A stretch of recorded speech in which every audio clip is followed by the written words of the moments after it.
For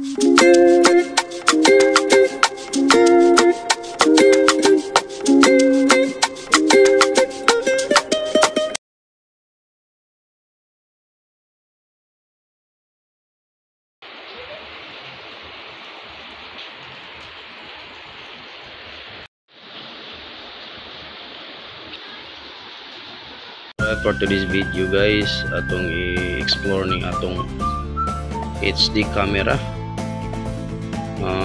yung mode tas 1080p, muna ang okay, on off okay. Itong yun sa likod guys, on siya guys.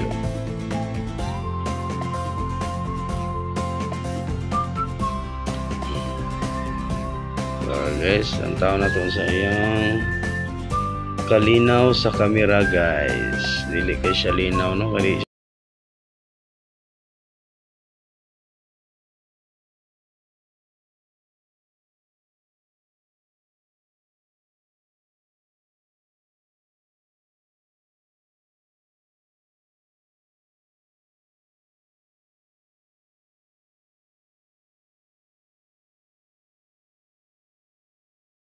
ito na po yung actual video niya guys.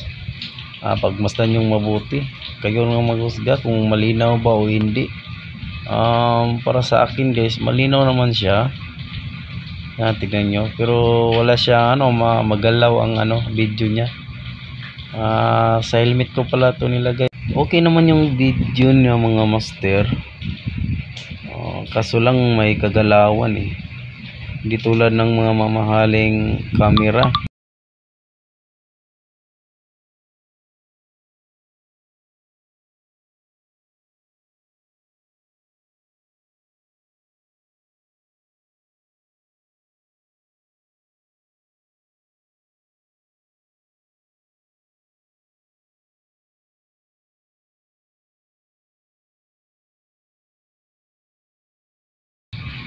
Kung bago pa lang kayo sa pagbibideo mga master, pwede ko to introduce sa inyo itong HD cam na camera. Okay naman siya, malinaw, pero hindi talaga yung pareha ng mga mamahalin mga master. So, okay naman siya sa mga video lang, pang-proof lang natin sa ating biyahe, diba? Maganda naman siya mga master, goods na goods din para sa aking beginners pa kasi ako mga master Alright, ito na yun mga master.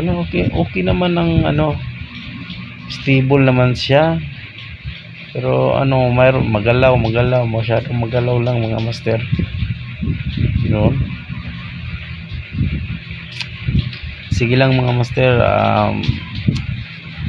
baka makabili tayo ng medyo mahal kunti, hindi naman yung mas mahal pa. Share ko din sa inyo yon mga master pag nakabili tayo ng bago. Right.